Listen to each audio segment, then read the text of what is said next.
આપણે આવી ગયા જેડબલઈ નીટ ધોરણ 12 લેક્ચર નંબર 2 પોલિમર. આગળના લેક્ચરની અંદર આપણે વાત કરી બેઝિક કે પોલિમર કોને કહેવાય, મોનોમર કોને કહેવાય, આ ઉપરાંત પોલિમરાઇઝેશન અંશ, પોલિમરાઇઝેશન પ્રક્રિયા, બરાબર, આવર્તનીય એકમ, આવી બધી આપણે વાત કરી. આ ઉપરાંત આપણે આગળ વધીએ તો પોલિમરનું વર્ગીકરણ, એના માટે એક સરસ મજાનો આપણે ચાર્ટ તમને આપ્યો હતો અને એમાં સ્ત્રોત આધારિત વર્ગીકરણ આપણે જોયું. તો એના પછી આપણે જોઈએ આજે બંધારણ આધારિત વર્ગીકરણ, કે આ પોલિમર બને છે તો કે મોનોમર માંથી જ બનતો હશે, તો કે કયા મોનોમર માંથી એ કઈ રીતે બને છે, યાની કે સેકન્ડ બંધારણ આધારિત વર્ગીકરણ. ઓકે, પોલિમરનું તેના બંધારણ આધારિત વર્ગીકરણ આપણે મુખ્યત્વે ત્રણ રીતે પાડશું. પહેલી વાત કરીએ તો એ છે રેખીય પોલિમર. રેખીય પોલિમર. સેકન્ડ વન આપણે વાત કરીએ તો એ છે શાખીય, બરાબર, શાખા હોય ને શાખીય પોલિમર. એના પછી આપણે થર્ડ પોઈન્ટ ઉપર વાત કરીએ તો એ છે આપણું મિશ્ર બંધિત. આ બધું જ તમે ગુજરાત બોર્ડની અંદર ભણી ગયા, બરાબર, મિશ્ર બંધિત પોલિમર. તો આ ત્રણ પોલિમરની આપણે વાત કરીએ તો પહેલી વાત આપણે કરીએ કે રેખીય પોલિમર. તો રેખીય પોલિમર કેવો હોય? રેખીય પોલિમર આકૃતિ દોરો. દાખલા તરીકે આ મોનોમરના એકમો છે, દેખાય છે? હવે આ મોનોમરના એકમો સરળ અને સીધી અને લાંબી શૃંખલાની અંદર ગોઠવાયેલા હોય. કેવી શૃંખલા છે? તો કે લાંબી શૃંખલા. ઓકે, યાની કે એકદમ રેખા જેવી દેખાય છે ને, લાંબી શૃંખલા છે, ગોઠવણી નિયમિત છે, દેખાય છે ને? ઓકે, નિયમિત ગોઠવણી આપણને જોવા મળે. આ આમના ગુણધર્મ છે કે રેખીય પોલિમર કોને કહેવાય. તો લાંબી શૃંખલા હોય છે, ઓકે ગુડ. નિયમિત ગોઠવણી છે, ઓકે ગુડ. આ ઉપરાંત એમની અંદર આકર્ષણ બળ, હવે એકદમ નિયમિત ગોઠવણી હશે તો આકર્ષણ બળ એકદમ સ્ટ્રોંગ હશે. દાખલા તરીકે આ પેનનું ઢાંકણ છે, આ પેનની અંદર હું બરાબર ફિટ કરી લઉં, દેખાય છે ને, તો આકર્ષણ સ્ટ્રોંગ છે. હવે હું આને આમ ફિટ કરું તો આ અનિયમિત ફિટિંગ કહેવાય ને, તો આકર્ષણ સ્ટ્રોંગ હશે નહીં. યાની કે આંતરઆણવીય મોનોમર વચ્ચે જે આકર્ષણ હશે એ અહીંયા કેવું જોવા મળે છે? તો કે વધુ, એટલે કે આકર્ષણ બળ અહીંયા વધુ આપણને જોવા મળે. ખ્યાલ આવે છે તમને? સમજ પડશે ને? આ ઉપરાંત આકર્ષણ બળ વધુ છે એટલે આની ઘનતા, ડેન્સિટી, બરાબર, એકદમ ઊંચી ઘનતા આપણને અહીંયા જોવા મળે છે. આ બધા પોઈન્ટ ખ્યાલ આવે છે ને તમને? એના પછી આપણે અહીંયા વાત કરીએ તો આપણને ઊંચી ઘનતા તો જોવા મળે છે. આ ઉપરાંત ગલન બિંદુ પણ આમનું કેવું જોવા મળે? ઊંચું, બરાબર, યાની કે મેલ્ટિંગ પોઈન્ટ પણ કેવું જોવા મળે? ઊંચું મેલ્ટિંગ પોઈન્ટ જોવા મળે. લખી દો ગલન બિંદુ. સમજ પડશે? ઓકે. આ ઉપરાંત અહીંયા આપણે વાત કરીએ તો આની ખેંચાણ ક્ષમતા, ઓકે, પોલિમરને આપણે બનાવીએ કોઈ પણ વસ્તુ એટલે ખેંચી શકે એવી, તો આમની ખેંચાણ ક્ષમતા કેવી હોય છે? તો કે ઊંચી અથવા તો વધુ ખેંચાણ ક્ષમતા હોય છે. આ રેખીય પોલિમરના એટલા પોઈન્ટ ત્યાં ખાસ યાદ રાખવાનું. લાંબી શૃંખલા, નિયમિત ગોઠવણી, આકર્ષણ બળ વધુ, ઊંચી ઘનતા, ઓકે, ગલન બિંદુ વધુ, ખેંચાણ ક્ષમતા વધુ. ખ્યાલ આવશે ગુજરાત બોર્ડમાં જે છે એજ ઇટ ઇઝ. કોઈ નવો પોઈન્ટ અહીંયા છે નહીં. ખાસ યાદ રાખવાનું છે આ રેખીય પોલિમર જનરલી રેસાઓમાં હોય છે, બરાબર. દરેક પ્રકારના રેસાઓની અંદર રેખીય પોલિમરો હોય છે. રેસાઓના આપણે બે પ્રકાર પાડી દઈએ. એક તો કુદરતી રેસા અને અહીંયા કૃત્રિમ રેસા. તો આ કૃત્રિમ હોય કે કુદરતી રેસા, પણ એમની અંદર કેવું પોલિમર હોય? રેખીય પોલિમર હોય. કુદરતી રેસાની અંદર આપણે એક્ઝામ્પલ આપીએ. એક તો રૂ, ઓકે, ઊન, રેશમ અને લીલન. ખ્યાલ આવે કે ન ખ્યાલ આવે? આ પ્રકારના બધા જ એક્ઝામ્પલ શેની અંદર હશે? તો કે કુદરતી રેસા યાની કે રેખીય પોલિમર ની અંદર. ઓકે, રૂ, ઊન, રેશમ અને લીલન. ખ્યાલ આવે કે ન ખ્યાલ આવે? આ બધા જ પોલિમર એ કુદરતી રેસાઓની અંદર આવશે. એના પછી આપણે વાત કરીએ તો કૃત્રિમ રેસા. ખાસ યાદ રાખવાનું છે, કૃત્રિમ રેસાની અંદર ટેરિલિન, ઓકે, ઓર્લોન, ઓકે, ટેરિલિન, ઓર્નોલ, પોલિએસ્ટર, પોલીએસ્ટર આ બધા જ આપણે જોવાના છે ત્યારે વધારે ખ્યાલ આવશે, સમજ પડે છે. આ ઉપરાંત સસ્તું અને સારું એને ના ભૂલી જતા આપણે વાત કરીએ તો કે નાયલોન. બરાબર, નાયલોન ખમણ નહીં પરંતુ એ કૃત્રિમ રેસા જે આપણે બનાવેલા છે, માનવ સર્જિત રેસા છે. તો આ દરેક પ્રકારના રેસાઓનો સમાવેશ શેમાં થશે? રેખીય પોલિમરમાં. તો આ વાત થઈ રેખીય પોલિમરની લાક્ષણિકતાની, આ વાત થઈ એમના એક્ઝામ્પલની. સમજ પડશે ને? એટલું રેખીય પોલિમરની અંદર યાદ રાખવાનું છે. હવે આપણે વાત કરીએ તો શાખીય પોલિમર. ઓકે, આ રેખીય પોલિમરને હું અહીંથી ફિનિશ કરી દઉં. Okay, good. હવે આપણે જોઈએ, આને આપણે ભણી ગયા, શાખીય પોલિમરની વાત આપણે કરીએ तो शाखीय पॉलीमर, इसको मैं मिटा डालता हूं. ओके, લખાઈ ગયો છે બરાબર. વિડિયો પોઝ કરીને તમે લખી લેજો. સેકન્ડ પ્રકાર શાખીય પોલિમર. શાખીય પોલિમર ની અંદર કેવું થાય ભાઈ? તો કે આ સિમ્પલ મોનોમરની શૃંખલાઓ છે, દેખાય છે તમને? ઓકે, આ મોનોમરની શૃંખલા થોડી ઘણી નિયમિત હશે. અહીંયા એક શાખા છે, અહીંયા એક શાખા છે, અહીંયા એક શાખા છે, અહીંયા એક શાખા છે. આવું વચ્ચે વચ્ચે આવી રીતના તમને શાખાઓ જોવા મળશે. તો આવા પોલિમરને કેવા પોલિમર કહેવાય? તો કે શાખીય પોલિમર કહેવામાં આવે. સમજ પડી જાય કે નો સમજ પડી જાય? ખાસ યાદ રાખવાનું છે આમનું પહેલું લક્ષણ. ઓકે, લો ડેન્સિટી પોલિમર છે, યાની કે નીચી ઘનતા ધરાવતા પોલિમર. બરાબર, ખૂબ જ નીચી ઘનતા અહીંયા આપણને જોવા મળે. આ ઉપરાંત વાત કરીએ તો થર્મોપ્લાસ્ટિક પ્રકારના પોલિમર કહી શકાય. બરાબર, ખાસ યાદ રાખજો, થર્મોપ્લાસ્ટિક પ્રકારના પોલિમર આમને કહી શકાય. ઓકે, આમના એક્ઝામ્પલ ની અંદર આપણે વાત કરીએ તો જનરલી આપણને જોવા મળે પીવીસી, પોલીવિનાઇલ ક્લોરાઇડ. આ ઉપરાંત આ છે એમના એક્ઝામ્પલ. એક તો પીવીસી છે, એના પછી આપણે વાત કરીએ તો ટેફલોન. ઓકે, ટેફલોન જોશો આપણે, ખ્યાલ આવે છે ને? એના પછી વાત કરીએ તો આમની અંદર ખાસ કરીને પોલિસ્ટાયરીન. ઓકે, યાદ રાખજો, પોલિસ્ટાયરીન. સમજ પડે છે તમને? ખ્યાલ આવે છે? ઓકે, પીવીસી, ટેફલોન, પોલિસ્ટાયરીન જે શાખીય પોલિમર ના એક્ઝામ્પલ છે. લો ડેન્સિટી ધરાવતા યાની કે નીચી ઘનતા. ઓકે, થર્મોપ્લાસ્ટિક પ્રકારના પોલિમર છે. આ ઉપરાંત જે રેખીય પોલિમર ની અંદર ગુણધર્મો હતા એનાથી તદ્દન વિરુદ્ધ ગુણધર્મો અહીંયા જોવા મળે. યાની કે રેખીય પોલિમર કરતા આમનું આકર્ષણ બળ મોનોમર વચ્ચે કેવું હોય એના કરતા ઓછું. બરાબર, ત્યાં ઓછી ઘનતા હતી, અહીંયા ઘનતા કેવી છે? તો કે નીચી ઘનતા અહીંયા જોવા મળે. ઓકે, અહીંયા ગલન બિંદુ પણ કેવું જોવા મળશે? તો કે રેખીય પોલિમર કરતા લો જોવા મળશે. ખેંચાણ ક્ષમતાની વાત કરીએ તો ખેંચાણ ક્ષમતા પણ રેખીય પોલિમર કરતા ઓછી જોવા મળે છે. ખ્યાલ આવી જાય કે નો ખ્યાલ આવી જાય? સમજ પડશે. ઓકે, અને ગોઠવણી તમે જોવો છો, મને એક પણ જગ્યાએથી નિયમિત લાગતી નથી. અહીંયા આમ પણ હશે, ખ્યાલ આવે ને? અહીંયા આમ પણ હશે, યાની કે અહીંયા ગોઠવણી અનિયમિત ગોઠવણી આપણને જોવા મળે. તો આ વાત થઈ શાખીય પોલિમરના લક્ષણો અને એમના એક્ઝામ્પલની. લખી નાખો જો.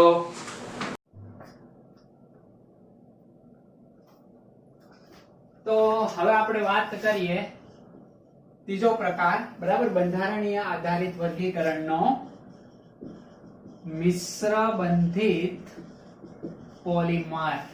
મિશ્ર બંધિત પોલિમર ની અંદર આપણે વાત કરવાના છીએ. તો પહેલા તો જોઈએ કે આ જે મિશ્ર બંધિત પોલિમર છે એ કેવા પ્રકારની રચના ધરાવે. તો અહીંયા હું દોરું કે આ એક મોનોમર, આ બીજા મોનોમરની શૃંખલા, આ ત્રીજો મોનોમર, આ રીતના અસંખ્ય મોનોમર એકમો હશે. બરાબર, એમની અંદર જે શાખાઓ હશે એ આ એકમ સાથે જોડાય છે. ચાલો, અહીંયા આ એકમ સાથે જોડાય છે, આ એકમ પાછો અહીંયા સાથે જોડાય, આ અહીંયા જોડાય, આ ફરીવાર અહીંયા જોડાશે.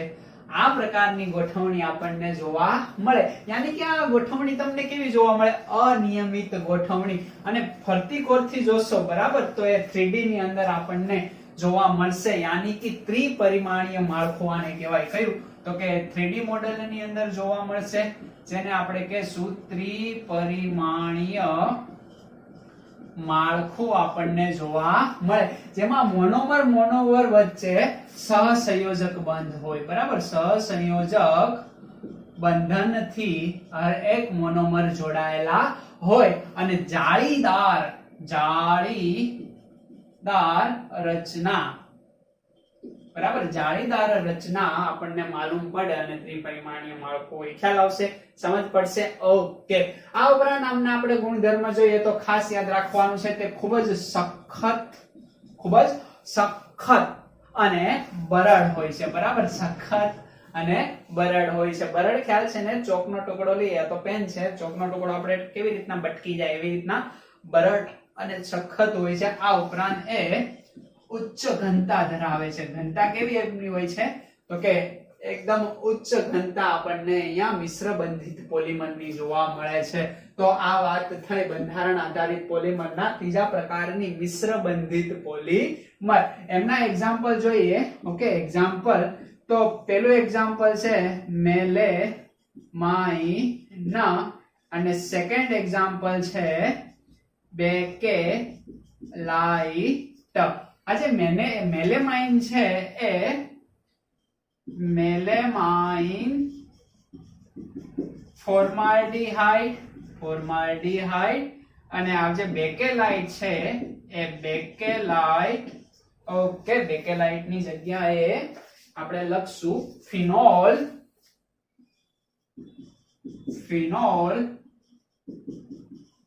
Formaldehyde resin. બંને રેઝિન છે, ખ્યાલ આવે છે ને. ઓકે, મેલેમાઇન ને આપણે મેલેમાઇન ફોર્માલ્ડિહાઇડ રેઝિન કહેશું, બેકેલાઇટ ને ફિનોલ ફોર્માલ્ડિહાઇડ રેઝિન કહેશું, ખ્યાલ આવે છે. આ વાત થઈ મિશ્ર બંધિત પોલિમરની. ઓકે, કેવી રીતના યાદ રાખશો? Melamine Bakelite, melamine Bakelite, melamine Bakelite, આવી રીતના બોલશો એટલે સરસ મજાના તમને બંને જે પોલિમરો છે એ યાદ રહી જશે. શેમાં આવશે? મિશ્ર બંધિતમાં. યાદ રાખજો, આગળ પણ કામ આવશે, બરાબર. યાદ રાખવામાં ઘણી સરળતા આપણને રહેશે. ઓકે, તો લખી નાખો જો એટલું.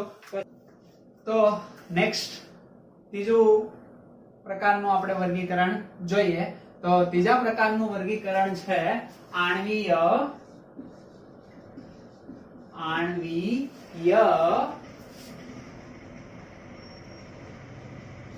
આકર્ષણ બળ આધારિત પોલિમરનું વર્ગીકરણ. ઓકે, આણ્વીય આકર્ષણ બળ આધારિત પોલિમરનું વર્ગીકરણ આપણે જોઈએ. એમની અંદર કેટલા પ્રકાર? તો કે 4 પ્રકાર છે. એમાંથી પહેલો પ્રકાર આપણે જોઈએ શું તો કે ઇલેસ્ટોમર, બરાબર. ઇલેસ્ટોમર, બરાબર. જે આ ઇલેસ્ટોમર પદાર્થો છે અથવા તો ઇલેસ્ટોમર પોલિમર, ઇલેસ્ટિક પોલિમર પણ એને કહેવામાં આવે. એમની અંદર વાત કરીએ તો જનરલી આ પોલિમર રબર જેવો ગુણધર્મ ધરાવે, બરાબર. અને રબરને આપણે બધા જાણીએ છીએ. આ ઉપરાંત આમની વચ્ચે મોનોમર વચ્ચે એકદમ નિર્બળ, ઓકે, નિર્બળ આંતર આણ્વીય આકર્ષણ બળ આપણને જોવા મળે છે. નિર્બળ આંતરાણ્વીય આકર્ષણ બળ આપણને જોવા મળે છે. કેટલું નિર્બળ? તો એને ખેંચી શકાય અને આપણને માલુમ છે રબરને આપણે ખેંચી શકીએ, બરાબર. એટલે માટે એને ખેંચી શકાય છે. આજે ઇલેસ્ટોમર પદાર્થો છે એને ખેંચી શકાય, બરાબર. એટલે રબર મારફતે કાર્યરત હોય. અને આણ્વીય આકર્ષણ બળ એમની અંદર કેવું હોય તો કે નિર્બળ પ્રકારનું આણ્વીય આકર્ષણ બળ એમની અંદર હોય છે. ખાસ એક પોઈન્ટ યાદ રાખવાનો છે કે અલ્પ માત્રામાં, ઓકે, અલ્પ માત્રામાં મિશ્ર બંધિત, ઓકે, અલ્પ માત્રામાં મિશ્ર બંધિત રચના આ સંયોજનો ધરાવે છે. જેના કારણે શું થાય છે માલુમ છે તમને? તો કે જેના કારણે કે આ પોલિમરને આપણે ખેંચીએ અને ફરીવાર પોતાની જે મૂળ સ્થિતિ પ્રાપ્ત કરે, યાની કે સ્થિતિસ્થાપકતાનો ગુણધર્મ આ મિશ્ર બંધિત રચના આધારિત, ઓકે, એ કાર્યરત હોય છે. તો આ મિશ્ર બંધિતનો ગુણધર્મ એ મૂળ અવસ્થામાં, ઓકે, રબરને લાવવાનું કામ કરે છે. ખ્યાલ આવી જાય કે નો ખ્યાલ આવી જાય? ઓકે, આમની અંદર આમના ઉદાહરણ જોઈએ તો એમના ઉદાહરણની અંદર ખાસ કરીને કુદરતી રબર, આ ઉપરાંત વાત કરીએ તો નિયોપ્રીન. ઓકે, નિયોપ્રીન નું બંધારણ આપણે આપીએ કેવું હોય તો કે CH2 CH double bond CH, અહીંયા આપણે આપશું CH2, આ બાજુ બોન્ડિંગ હશે, અહીંયા એક ક્લોરીન હશે. ઓકે, આ પ્રકારનું બંધારણ હોય તો આને કહેવાય નિયોપ્રીન. જોવાના છે આપણે, એટલે મૂંઝાવાની કઈ જરૂર છે નહીં, આ તો એક અહીંયા આપ્યું. આના પછી આપણે વાત કરીએ તો આઇસોપ્રીન. ઓકે, આઇસોપ્રીન આ Cl ની જગ્યાએ મિથાઇલ ગ્રુપ હશે એટલે આઇસોપ્રીન બની જશે. આ ઉપરાંત બુના S અને બુના N, અહીંયા પોલિસ્ટાયરીન હશે, અહીંયા ઓકે, અહીંયા નાઇટ્રાઇલ ગ્રુપ હશે. આ રીતના જે સંયોજનો હોય, બરાબર, આ બધા જ રબરના એક્ઝામ્પલ છે જે ઇલેસ્ટોમર પદાર્થો કહેવામાં આવે છે. સમજ પડી જાય એટલી. ઓકે, ખ્યાલ આવશે, લખી નાખો જો એટલું. એના પછી આપણે વાત કરીએ તો સેકન્ડ આમનો પ્રકાર જોઈએ રેસા. બરાબર, રેસાઓ. આ જે રેસાઓ છે, રેસાઓ એટલે શું તો કે અહીંયા એના ગુણધર્મ આધારિત જ એનું નામ પડ્યું ઉચ્ચી તણાવ શક્તિ. બરાબર, ઉચ્ચી તણાવ શક્તિ જે ધરાવતા હોય અને એકદમ ઊંચો માનાંક યાની કે એકદમ મજબૂતાઈ ધરાવતા હોય. બરાબર, આ જે ગુણધર્મ હોય એ ગુણધર્મને આપણે કહેશું શું તો કે રેસા. ઊંચા એકદમ તણાવ શક્તિ ધરાવતા હોય અને ઊંચો માનાંક, ઓકે, એમની મજબૂતાઈ એકદમ જોરદાર ખતરનાક તો હોય. બરાબર, એને આપણે રેસા કહીએ છીએ. પ્રબળ આંતરઆણ્વીય આકર્ષણ બળ પ્લસ, મિત્રો ખાસ યાદ રાખજો, પ્રબળ આંતરઆણ્વીય આકર્ષણ બળ પ્લસ ઓકે हाइड्रोजन बंधन पण यहाँ जोवा मळे, जेना कारणे वो कहते हैं ना सोने पे सुहागा लग गया, ऐसी बात यहाँ पे हो रही है। यानी कि प्रबल आंतराण्वीय आकर्षण बल वच्चे हाइड्रोजन बॉन्डिंग प्लस थई जाय એટલે મજબૂતાઈ દુગના हो जाती है। ओके, એટલે ખૂબ જ સારી એવી મજબૂતાઈ અહીંયા આપણને જોવા મળે અને આ રીતે આ રેસાઓ કામ કરતા હોય। ઓકે, તો આના કરતા તો બહુ સારું, બરાબર। આ તો નિર્બળ છે, દેખાય છે ને, નિર્બળ આંતરાણવીય આકર્ષણ બળ, અહીંયા પ્રબળ આંતરાણવીય આકર્ષણ બળ આપણને જોવા મળે, સમજ પડે છે। હવે આમની અંદર જે હાઇડ્રોજન બંધ અને પ્રબળ આંતરાણવીય આકર્ષણ બળ છે એટલે એ સ્ફટિકમય ગુણધર્મ ધરાવે છે। કેવો ગુણધર્મ ધરાવે યાદ રાખજો। ઓકે, સ્ફટિકમય ગુણધર્મ ધરાવે છે। એટલા ઓછા આંતરાણવીય આકર્ષણ બળના કારણે એ સ્ફટિકમય ગુણધર્મ ધરાવે છે। એમના એક્ઝામ્પલની વાત કરી લઈએ। ઉદાહરણની અંદર નાયલોન, ટેરિલિન અને પોલિએસ્ટર, બરાબર। નાયલોન, ટેરિલિન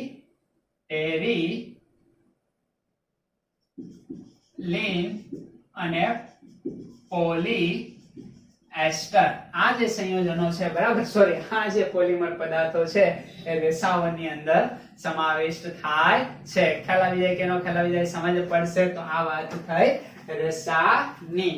ઓકે, લખી નાખો। રેડી? તો પહેલો પ્રકાર આપણે જોયો ઇલેસ્ટોમર,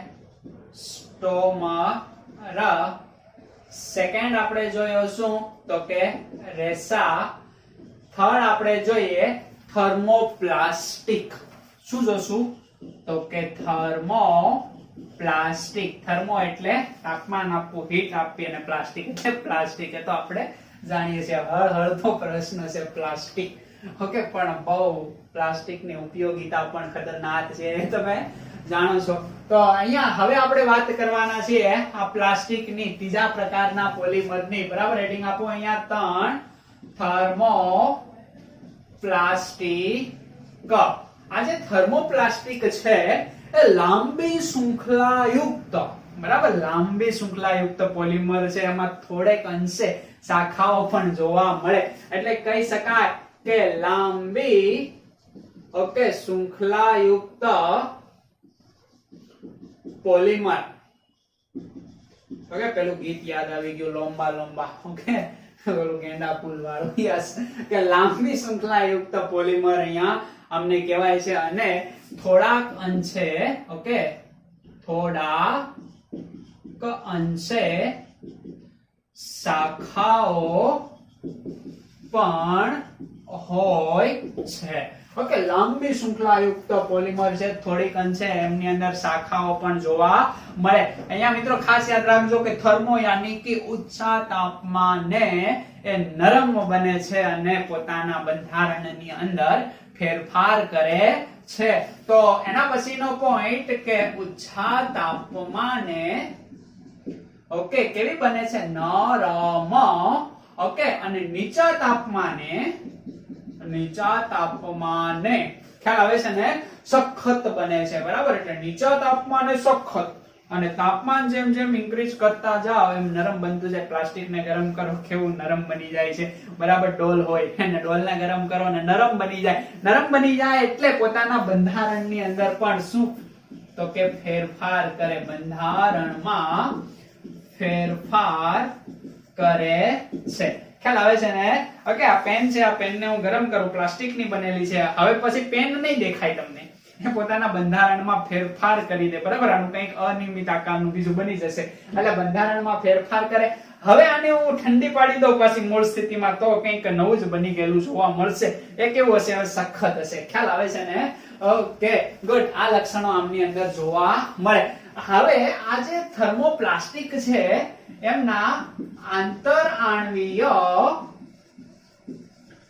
આકર્ષણ બળની આપણે વાત કરીએ તો આંતરઆણ્વીય આકર્ષણ બળની આપણે વાત કરીએ તો ખાસ યાદ રાખવાનું છે કે આમના આંતરઆણ્વીય આકર્ષણ બળ ઇલેસ્ટોમર પદાર્થ કરતા હાઈ ઇલેસ્ટોમર પદાર્થના આંતરઆણ્વીય આકર્ષણ બળ નિર્બળ છે તો આના ઇલેસ્ટ્રોમર કરતા હાઈ અને રેસા કરતા લો યાની કે આ બંનેની વચ્ચે આમના આંતરઆણ્વીય આકર્ષણ બળ જોવા મળે કઈ રીતના તો સૌથી નિર્બળ આવશે ઇલેસ્ટોમર એના પછી આવશે કોણ તો કે થર્મોપ્લાસ્ટિક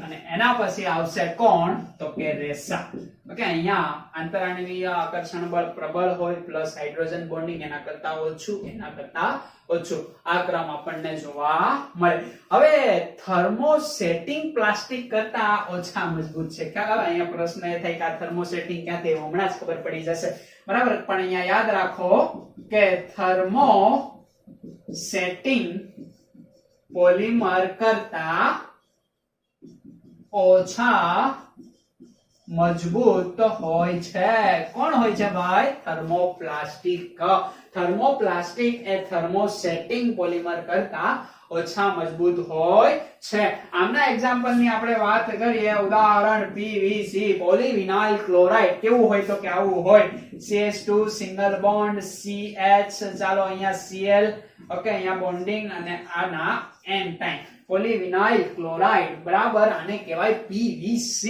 આ ઉપરાંત પોલીસ્ટાયરીન બરાબર આ પોલીસ્ટાયરીન પણ પ્લાસ્ટિક છે અને સસ્તું ને સારું કયું તો કે પોલીથીન કોથળી કયો છો ને પોલીથીન આ પોલીથીન જે બધા જ સંયોજનો શેમાં આવશે તો કે થર્મોપ્લાસ્ટિક ની અંદર આવશે ખ્યાલ આવી જાય કે નો ખ્યાલ આવી જાય ઓકે લખી નાખો એના પછી જોઈએ થર્મોસેટિંગ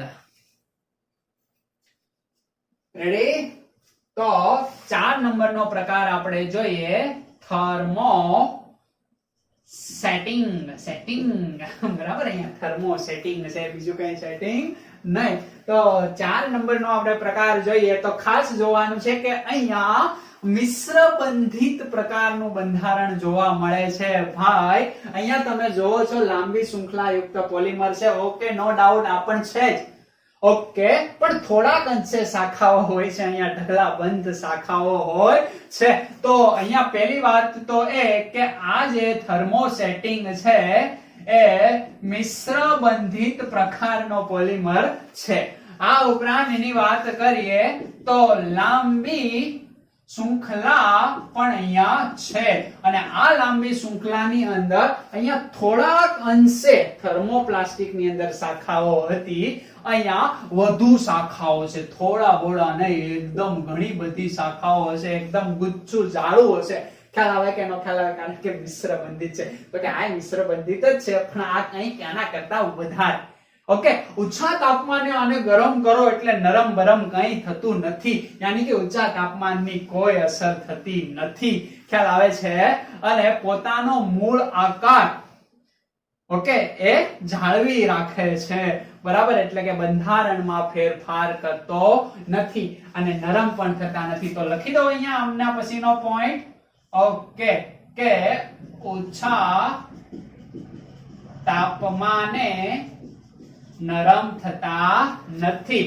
આ ઉપરાંત વાત કરીએ તો કે પોતાના બંધારણમાં ફેરફાર કરતા નથી. ઓકે, લાંબી શૃંખલા, એકદમ વધુ શૃંખલાઓ યાની કે શાખાઓ છે, મિશ્ર બંધિત છે, ઊંચા તાપમાને નરમ થતા નથી, પોતાના બંધારણમાં ફેરફાર કરતા નથી.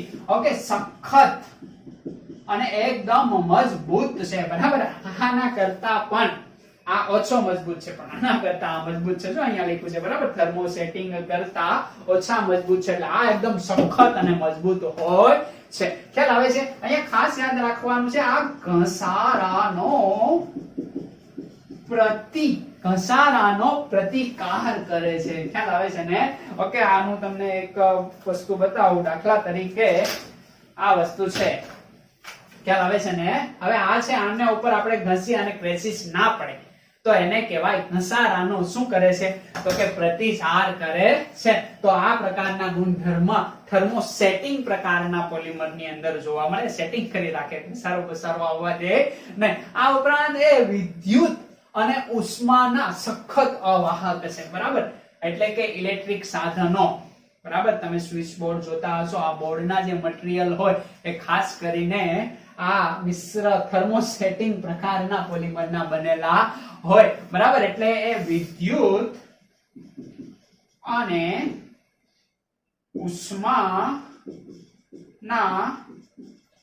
સખત અવાહક છે, બરાબર. ઉષ્મા અને વિદ્યુતનું એના ઉપર વહન થતું નથી. ખ્યાલ આવે છે? એટલે કરંટ લાગવાની સંભાવના અહીંયા રહેતી નથી. એમના ઉદાહરણ ફરીવાર આપણે મિશ્ર બંધિતના જે ઉદાહરણ હતા એ જ છે. શું? તો કે બેકેલાઇટ, બરાબર, બેકેલાઇટ અને મેલેમાઇન. બેકેલાઇટ અને મેલેમાઇન એક થર્મોસેટિંગ પ્રકારના પ્લાસ્ટિકના ઉદાહરણ છે. ખ્યાલ આવી જાય? આ બંનેના તફાવત હમણાં જ તમે સ્ક્રીન ઉપર જોશો. ઓકે, લખી લોજો.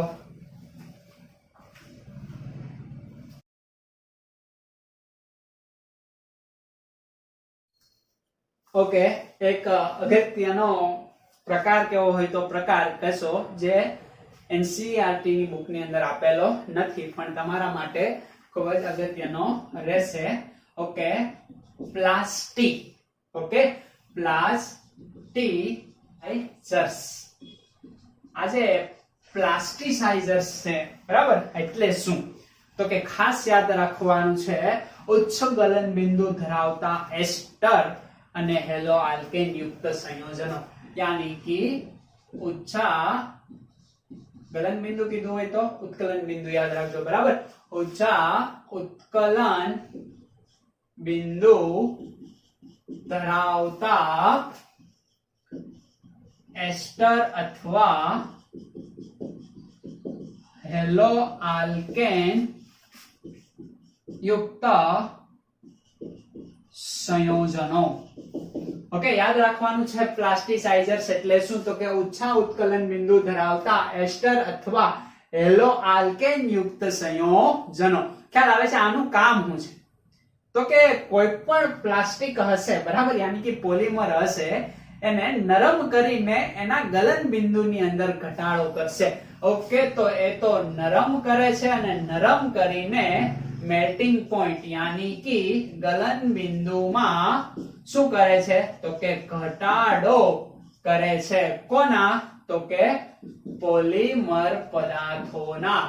ઓકે, પોલિમર પદાર્થોને કેવા કરશે? નરમ કરશે અને નરમ કરીને એના ગલન બિંદુની અંદર ઘટાડો કરે છે.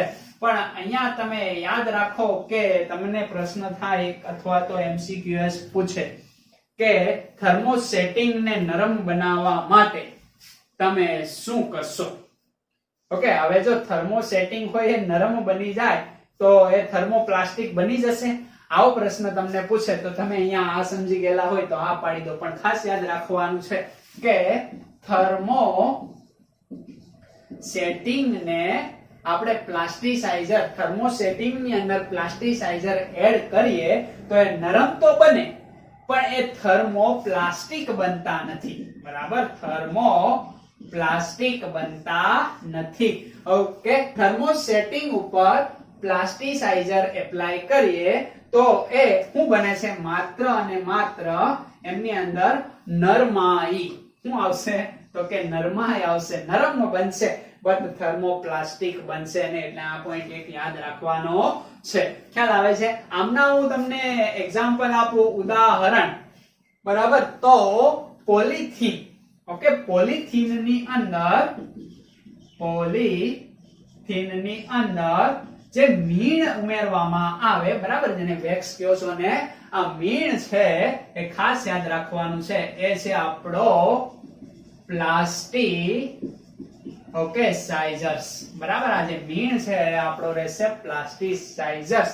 એ શું કરશે? તો કે પોલિથીન ને એકદમ નરમ બનાવવાનું કામ કરશે. પેલા તમે જોવો છો ને કોઈ પણ આકારમાં સરસ મજાના ફ્લેક્સિબલ રહે છે એના માટે.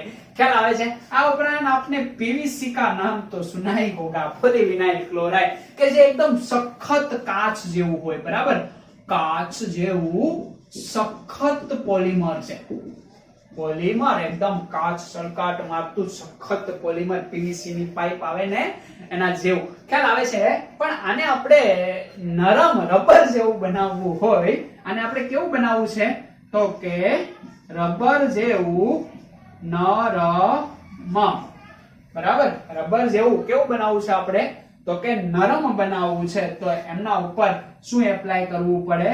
તો કે પ્લાસ્ટિસાઇઝર્સ એપ્લાય કરવા પડે. પીવીસી ઉપર પ્લાસ્ટિસાઇઝર કયા પ્રકારના પ્લાસ્ટિસાઇઝર? તો ડાઇઓક્ટાઇલ. બરાબર, ડાઇઓક્ટાઇલ થેલેટ. ડાઇઓક્ટાઇલ થેલેટ ખાસ યાદ રાખજો. અને ડાઇબ્યુટાઇલ થેલેટ સાયલેન્ટ હોય. બરાબર, થેલેટ વાંચવામાં આવે કે ડાઇઓક્ટાઇલ, અને શોર્ટમાં કેવું હોય તો DOT. બરાબર, ડાઇઓક્ટાઇલ થેલેટ. અને આને કેવું હોય તો DBT. બરાબર, ડાઇઓક્ટાઇલ થેલેટ અને ડાઇબ્યુટાઇલ થેલેટ જે પ્લાસ્ટિસાઇઝર તરીકે કામ કરે અને પીવીસી ને ઓકે કેમ તો કે નરમ અને સખત કાચ જેવામાંથી નરમ રબર જેવું બનાવી દે. પોલિથીન ને સુમેળાવવા માટે મીણ એ પ્લાસ્ટિસાઇઝર તરીકે વપરાય. થર્મોસેટિંગ ને થર્મોપ્લાસ્ટિક ની અંદર પ્લાસ્ટિસાઇઝર રૂપાંતરણ કરતા નથી, પણ થર્મોસેટિંગ માં જે સખત હોય છે, બરાબર, એમાં નરમાઈ લાવી શકે છે. ઊંચા ઉત્કલન બિંદુ ધરાવતા એસ્ટર અથવા તો હેલો આલ્કેન યુક્ત સંયોજનોને આપણે શું કહીએ છીએ? તો કે પ્લાસ્ટિસાઇઝર કહીએ છીએ. ખ્યાલ આવી જાય કે નો ખ્યાલ આવી જાય? ઓકે, એટલે આ પ્રકારના પોઈન્ટ અહીંયા જોવા મળે. ઓકે, લખી લો જો.